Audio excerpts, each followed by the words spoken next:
تیمم کرنے کا صحیح طریقہ کیا ہے؟ آئیے جانتے ہیں۔ انگلی کو کشادہ کرنا ہے، اولاً نیت کرنی ہے، مٹی سے پاک ہونے کی نیت کی آپ نے، بولیے جی، مٹی سے پاک ہونے کی نیت کی ہے، حدث اصغر ہو چاہے حدث اکبر ہو، یعنی وضو کے لیے یا غسل کے لیے جب تیمم کریں گے تو اس طریقے پر شروع کیجئے بیٹا۔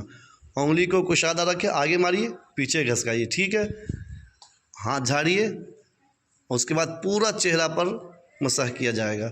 ایک نمبر 2 پر ہاتھ جھاڑیے، یہ ٹھیک ہے، شاباش۔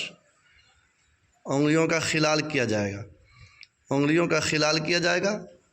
یہ صحیح طریقہ ہے تیمم کرنے کا۔ بڑے بڑے لوگوں کو تیمم کا صحیح طریقہ پتہ نہیں ہوتا ہے۔ تیمم میں 2 چیزیں فرض ہیں۔